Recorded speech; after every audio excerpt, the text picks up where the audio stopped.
Hey everyone, welcome back to my channel. आज हम करने वाले हैं सैम्पल पेपर का खंड गा, जो कि हमारा हिंदी का सैम्पल पेपर हमने क्लास 10th का चलाया हुआ है, जिसका हमने खंड का और खंड खा जो है का और खा जो है वो हमने कंप्लीट कर लिया था। अब हम आज करेंगे गा सेक्शन जो है, ठीक है। चलिए शुरू करते हैं। यहाँ पर हमारा जो क्वेश्चन 7 है, खंड गा पाठ्य पुस्तक और पूरक पाठ्य पुस्तक यहाँ पर हमें दिया गया है। अब हमारे पास यहाँ पर जो 7th क्वेश्चन है वो 5 मार्क्स का क्वेश्चन है यहाँ पर, ठीक है। इसमें हमें एक पैसेज दिया गया है, यानी कि पठित गद्यांश है, जो कि आपकी हिंदी की बुक से ही दिया जाएगा, जहाँ पर हमें कुछ बहुविकल्पीय प्रश्न दिए गए हैं और हमें उनके उत्तर देने हैं, ठीक है। यहाँ पर हमें एक पैसेज, एक गद्यांश दिया गया है, हमें इसे पढ़ना है और नीचे यहाँ पर कुछ प्रश्न दिए गए हैं, उनका उत्तर देना है। पहला जो हमारा प्रश्न रहेगा वो है, बाल गोविंद भगत जी द्वारा किया गया कौन सा कार्य सामाजिक परंपरा के विरुद्ध था। यहाँ पर हमें कुछ ऑप्शंस दिए गए हैं कि पतोहू से बेटे की चिता को आग दिलाना, पतोहू को उसके भाई के साथ मायके भेजना, बेटे के जो श्राद्ध है उसका विधि विधान से करना, या बेटे की मृत्यु का उत्सव मनाना। अब यहाँ पर हमें, ये आपने पढ़ा भी होगा, तो जिन्होंने चैप्टर ध्यान से पढ़ा है उन्हें पैसेज पढ़ने की ज़रूरत भी नहीं पड़ेगी, ठीक है। बाकी आपके लिए यहाँ पर गद्यांश दिया गया है तो आप उसे पढ़ सकते हैं, ऐसी कोई दिक्कत वाली बात नहीं है। अब यहाँ पर हमें दिया गया है कि वही पुराना घर, वही पुरानी तल्लीनता, घर में पतोहू रो रही है जिसे गांव की स्त्रियां चुप कराने की कोशिश कर रही हैं, किंतु बाल गोविंद भगत जो हैं वो क्या कर रहे हैं, गाए जा रही हैं। क्या कर रहे हैं, वो गाए जा रहे हैं। और हाँ, गाते गाते कभी कभी पतोहू के नज़दीक भी जाते और रोने के बदले उससे उत्सव मनाने को कहते हैं। आत्मा परमात्मा के पास चली गई है, विरहनी अपने प्रेमी से जा मिली है, भला इससे बढ़कर आनंद की कौन बात। मैं कभी कभी सोचता यह पागल तो नहीं हो गया, किंतु नहीं, वह जो कुछ कह रहे थे उसमें उनका विश्वास बोल रहा था, और वह चरम विश्वास था, ठीक है। इनकी जो विश्वास था वो चरम सीमा पर था, जो हमेशा ही मृत्यु पर विजय होता आया है। बेटे के क्रियाक्रम में तूल नहीं किया, पतोहू से ही आग दिलाई उसकी, किंतु ज्यों ही श्राद्ध की अवधि पूरी हो गई, पतोहू के भाई को बुलाकर उसके साथ जो है कर दिया, और ये आदेश देते हुए इसकी दूसरी शादी करा देना चाहिए। यानी कि अब यहाँ पर हमें क्या देखने के लिए मिला कि एक तो उन्होंने क्या कहा, बेटे की चिता को आग दिलाई, ठीक है। यहाँ पर हमने देखा कि बेटे की चिता को पतोहू से ही आग दिलाई थी। और एक यहाँ पर वो क्या कर रहे हैं, बेटे की मृत्यु का उत्सव मना रहे हैं। तो ये जो हमारे दो ऑप्शन रहेंगे ये बिल्कुल करेक्ट रहेंगे। इसका जो हमारा आंसर होगा वो हमारा होगा फर्स्ट और फोर्थ वाला। तो यानी कि थर्ड ऑप्शन जो है हमारा वो बिल्कुल सही रहेगा, ठीक है। थर्ड ऑप्शन, फर्स्ट और फोर्थ, ये थर्ड है, सॉरी, ठीक है। तो थर्ड ऑप्शन जो है हमारा वो बिल्कुल ठीक है। नेक्स्ट है खा, विरहनी अपने प्रेमी से जा मिली। इस कथन में बाल गोविंद भगत के अनुसार विरहनी कौन है। विरहनी यानी कि यहाँ पर उन्होंने हमें बताया है कि विरहनी अपने प्रेमी से जा मिली है, ठीक है। तो यहाँ वो कहते हैं कि आत्मा परमात्मा के पास चली गई है, यानी कि विरहनी अपने प्रेमी से जा मिली है। विरहनी कौन है, आत्मा, और प्रेमी कौन है, परमात्मा। तो यहाँ पर हमारा जो आंसर होगा वो होगा आत्मा। नेक्स्ट है, निम्नलिखित कथन और कारण पर विचार करते हुए उपयुक्त विकल्प का चयन कर लिखिए। कथन है हमारे पास, बाल गोविंद भगत ने अपने पुत्र को मुख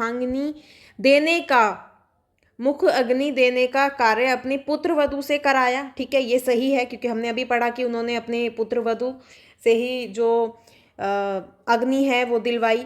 बाल गोविंद भगत रूढ़ी विरोधी और नारी सम्मान के पक्षधर थे। तो उन्होंने जो है, ये दोनों क्या हैं, बिल्कुल सही हैं, क्योंकि अगर उन्होंने अपनी जो पुत्र वधू है उससे ही अग्नि दिलवाई है, तो इसका मतलब कि वो ये जो औरत और आदमी के बीच का जो एक भिन्नता है वो उस पर विश्वास नहीं करते हैं, यानी कि वो रूढ़ि विरोधी और नारी सम्मान के पक्षधर में हैं। तो इसका जो थर्ड वाला ऑप्शन है कथन सही है, और जो कारण है वो कथन की सही व्याख्या है।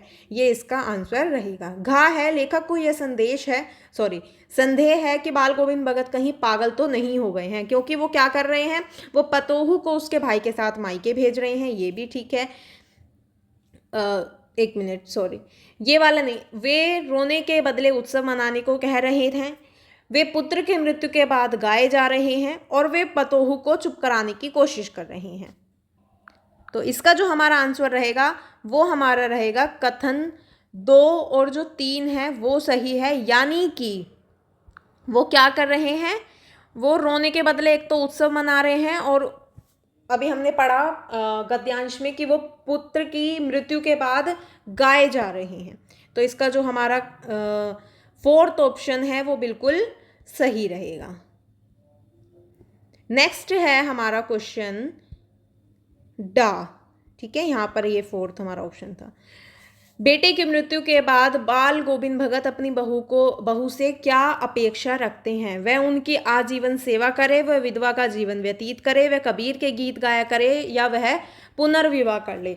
तो वो कहते हैं कि उसे पुनर्विवाह कर लेना चाहिए, यानी कि उसे दोबारा किसी और से शादी कर लेनी चाहिए। ठीक है, यहाँ पर ये आप आंसर देख सकते, ये रहा। नेक्स्ट है हमारा क्वेश्चन नंबर 8, प्रश्न 8, जो कि हमें यहाँ पर 4 प्रश्न दिए गए हैं।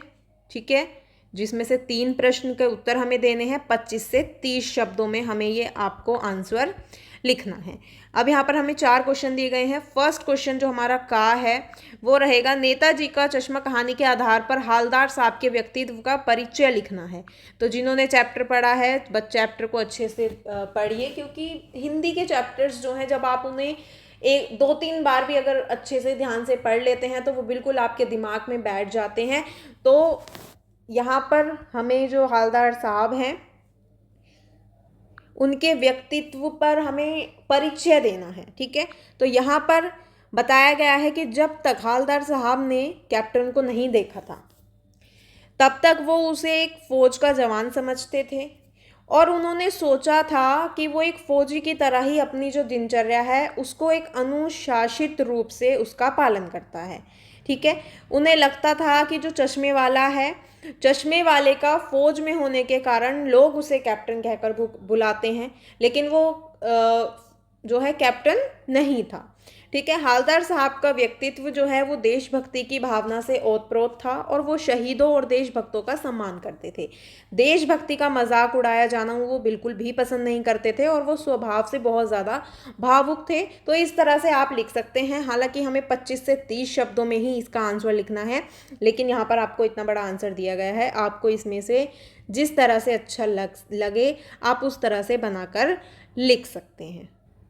नेक्स्ट हमारा क्वेश्चन है, लेखिका मन्नू भंडारी ने अपनी माँ की तुलना धरती से क्यों की है?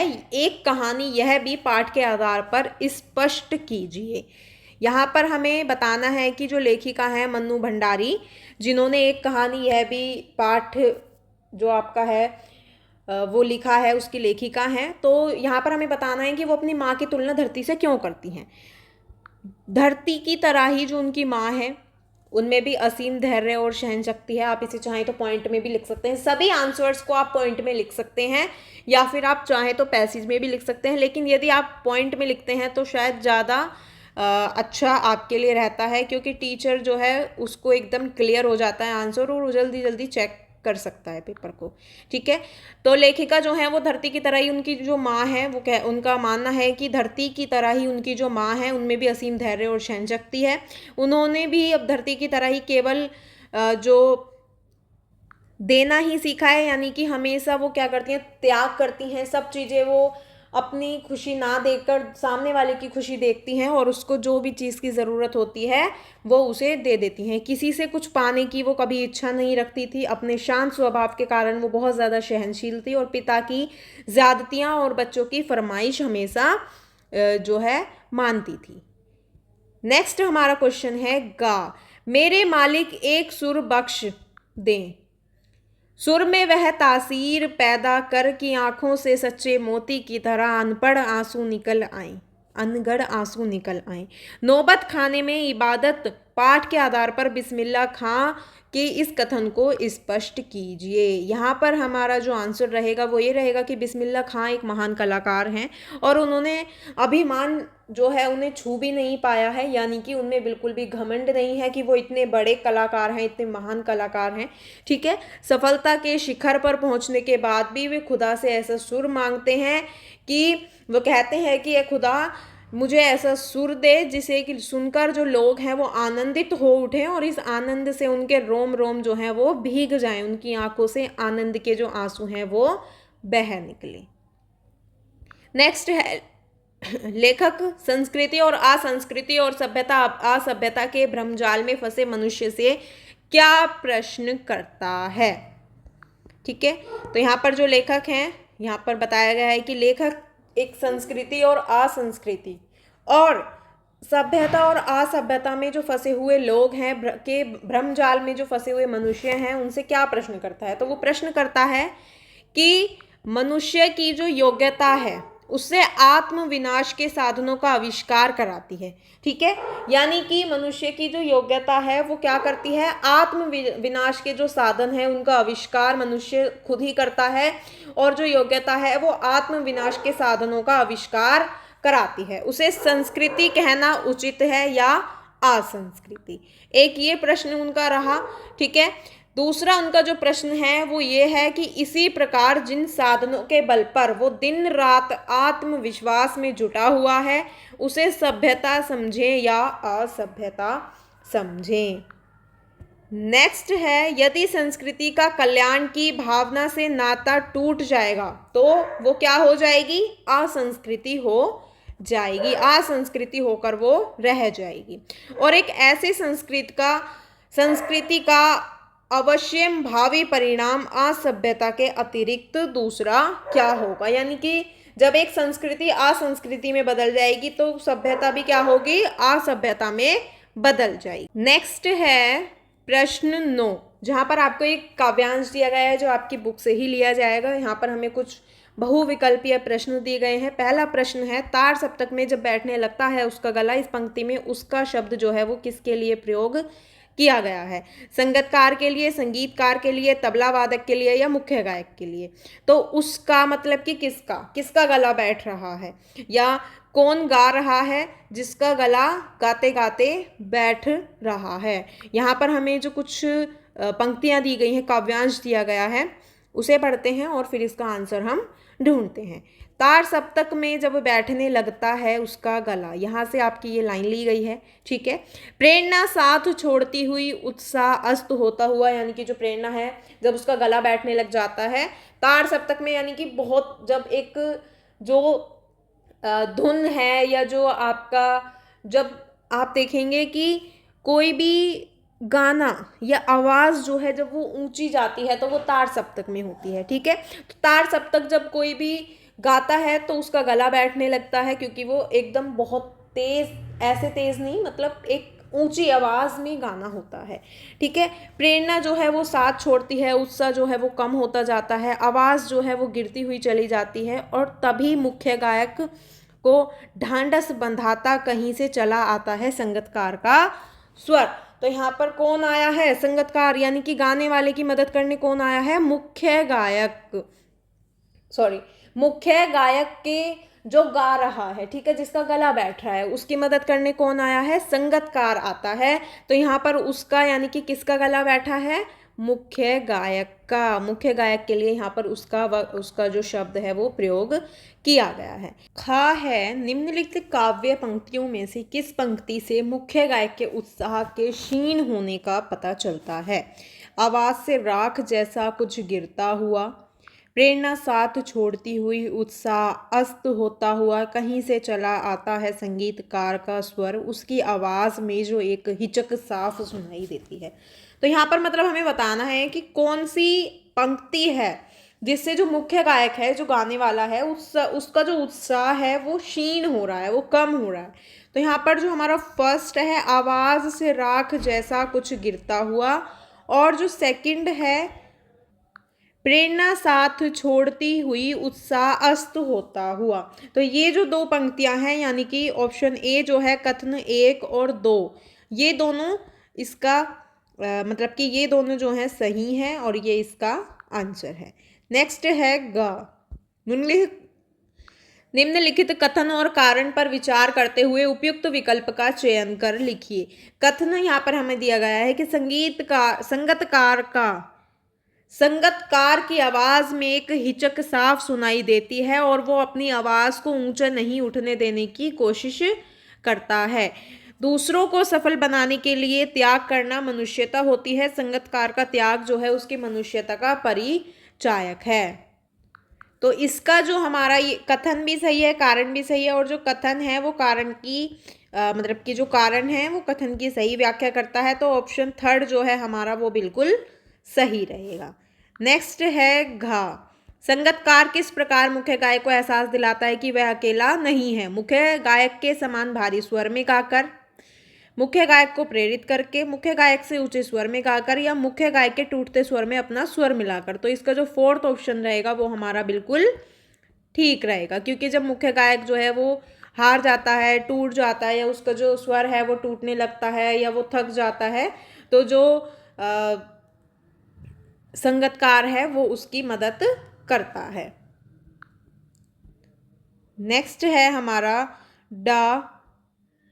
यहाँ पर क्वेश्चन जो है वो कट गया है, बट मैं आपको बता देती हूँ। संगतकार के स्वर में हिचक सुनाई देने का क्या कारण है? तो इसका जो कारण है वो यहाँ पर ये है कि संगतकार जो है वो मुख्य गायक है, मतलब कि संगतकार जो है वो उसके आवाज़ में कहीं ना कहीं कुछ हिचक है, क्योंकि जो मुख्य गायक है वो उसको क्या देना चाहता है, उसको सम्मान देना चाहता है, और वो उसके जितना उसका जो सम्मान है उसे खोना नहीं चाहता, क्योंकि मुख्य गायक ही है।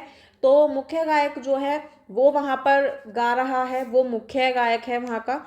तो जो संगतकार है वो उसकी मदद कर सकता है, लेकिन संगतकार जो है उसका मान बनाए रखने की कोशिश करता है, और इसीलिए उसकी आवाज़ में कुछ हिचक देखने के लिए मिलती है।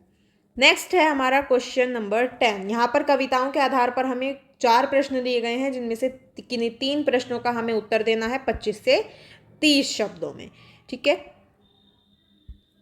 गोपियों को उद्धव से क्यों कहना पड़ा, हरी है राजनीति पढ़ी आए? सूरदास के पद के आधार पर इसका उत्तर हमें लिखना है। यहाँ पर जो गोपियाँ हैं वो कहती हैं कि उन्होंने ऐसा क्यों कहा है, क्योंकि उन्होंने श्री कृष्ण जो हैं उन्होंने सीधी सरल बात ना करके रहस्यात्मक ढंग से उद्धव के माध्यम से अपनी जो बात है वो गोपियों तक पहुंचाई है। वो खुद कहने नहीं आए हैं, उन्होंने उद्धव को भेजा है।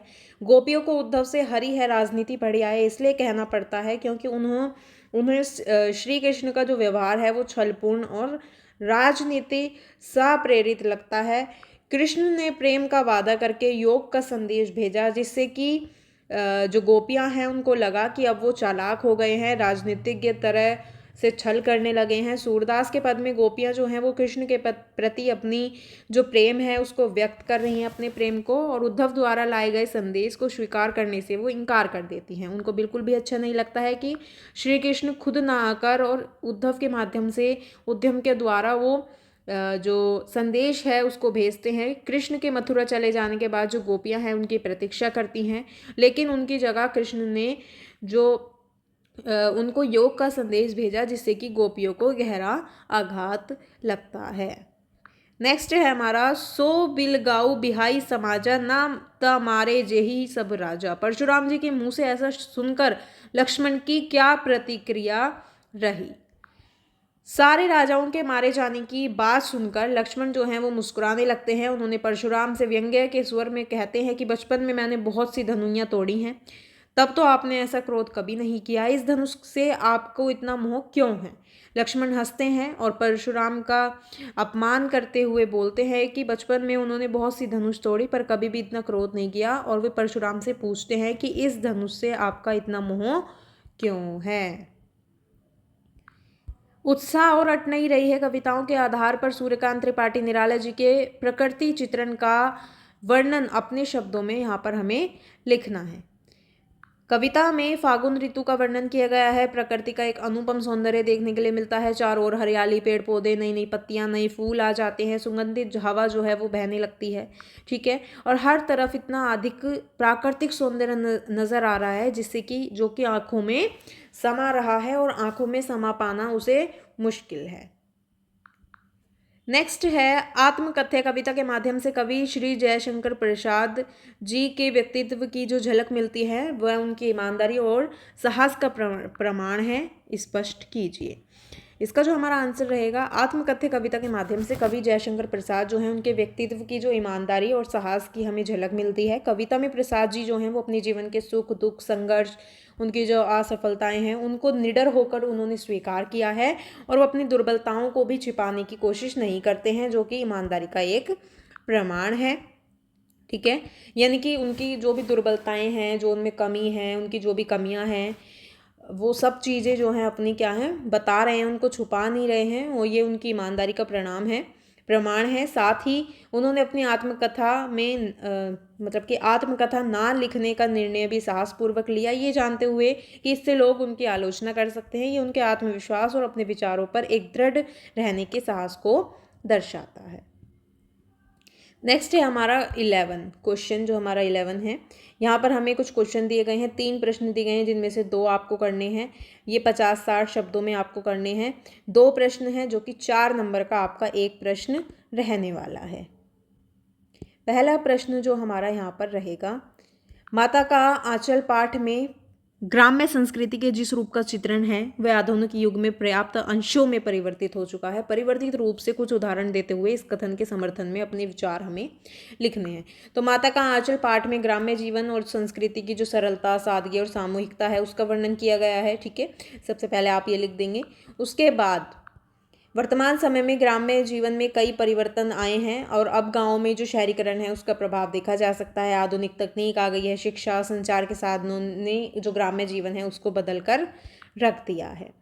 नेक्स्ट है कि इन परिवर्तनों के सकारात्मक पहलू ये हैं कि अब गाँव में भी जो शिक्षा का स्तर है वो बढ़ गया है, स्वास्थ्य सेवाएं जो हैं वो सुधर गई हैं, स्वास्थ्य सेवाओं में सुधार आया है और रोजगार के जो नए अवसर हैं वो लोगों के लिए उत्पन्न हुए हैं। हालांकि इन परिवर्तनों के साथ कुछ नकारात्मक पहलू भी हैं, जैसे कि पारंपरिक संस्कृति, सामूहिकता का ह्रास, लेकिन कुल मिलाकर इन परिवर्तनों को एक सकारात्मक रूप में देखा जा सकता है या सकारात्मक माना जा सकता है, क्योंकि इससे जो ग्राम्य जीवन है उसकी गुणवत्ता में सुधार हुआ है और जो ग्राम्य जीवन है या गांव के लोग हैं, गांव के लोगों का जीवन है, जो गांव है वो भी आगे बढ़ पा रहे हैं। तो इन परिवर्तनों को सकारात्मक माना जा सकता है, इससे ग्राम्य जीवन की जो गुणवत्ता है उसमें सुधार हुआ है। नेक्स्ट हमारा क्वेश्चन है, यंत्रों की दुनिया ने मनुष्य को यांत्रिक व भाव शून्य बनाने का कार्य किया है, जबकि यात्राएं मनुष्य को भाव शून्य होने से रोकती हैं। साना साना हाथ जोड़ी पाठ के आधार पर आप अपने विचार लिखिए।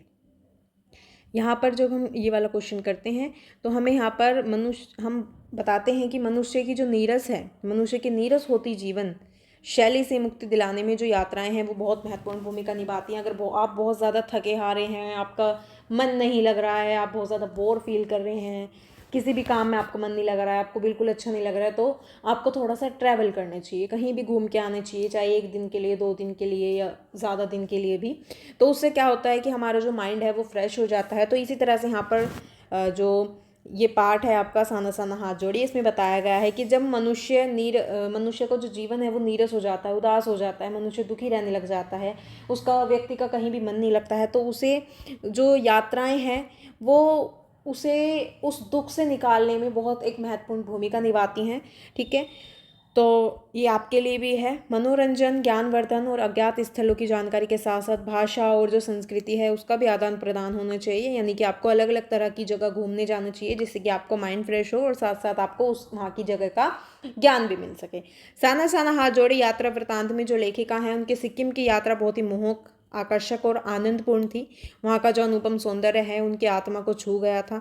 लेखिका प्रकृति की अभूतपूर्व सुंदरता, विराटता, महिमा से सम्मोहित उठी थी। फूलों की घाटियाँ जो हैं, झरझर गिरते जलप्रपात और गहनतम खाइयों से उनका जो मन है उन्होंने मोह लिया था। और हो सके तो हमें ज़्यादातर जो प्राकृतिक चीज़ें हैं, नेचुरल चीज़ें हैं उन्हें देखने जाना चाहिए। हालांकि वैसी चीज़ें भी, अगर आप जिस तरह की चीज़ें आप पसंद करते हैं आप ऐसी देखने जा सकते हैं, लेकिन बहुत सारी, क्योंकि प्राकृतिक चीज़ें, प्राकृतिक सौंदर्य इतना सुंदर होता है कि उसे देखकर आप अपनी सारी टेंशन, सारे दुख, सब कुछ क्या है, जो भी आपके दुख हैं, दुख दर्द हैं, वो सब क्या है, भूल जाते हैं कुछ समय के लिए। तो उससे आपका जो माइंड है वो फ्रेश हो जाता है। फिर आप जब दोबारा अपने काम पर लौटते हैं तो आप कुछ फ्रेश फील करते हैं और आप अपने काम में एक प्रोडक्टिविटी अच्छे से डेवलप कर पाते हैं और आप अपने काम में अच्छे से ध्यान दे पाते हैं। प्राकृतिक सौंदर्य से आसक्त होकर उनको यह सोचना कि जीवन का आनंद इस सौंदर्य में है, ये स्पष्ट करता है कि यात्राएं जो हैं वो मनुष्य के जीवन में क्या करती हैं, परिवर्तन लाती हैं और परिवर्तन लाने में सक्षम होती हैं। मैं क्यों लिखता हूँ पाठ के आधार पर बताइए कि भीतरी विवशता क्या होती है। लेखक भी अज्ञे जी ने इसे स्पष्ट करने के लिए किसकी चर्चा की है। मैं क्यों लिखता हूँ पाठ के अनुसार भीतरी विवशता और एक ऐसी आंतरिक प्रेरणा है जो कि लेखक को लिखने के लिए मजबूर करती है। ये एक ऐसी भावना है जो लेखक के भीतर से उठती है और उसे अपने विचारों, भावनाओं और अनुभवों को शब्दों में व्यक्त करने के लिए प्रेरित करती है। अज्ञे जी ने इस भीतरी विवशता को स्पष्ट करने के लिए जापान में हिरोशिमा के विस्फोट और एक पत्थर पर आदमी की छाप जैसी घटनाओं का उदाहरण भी दिया है।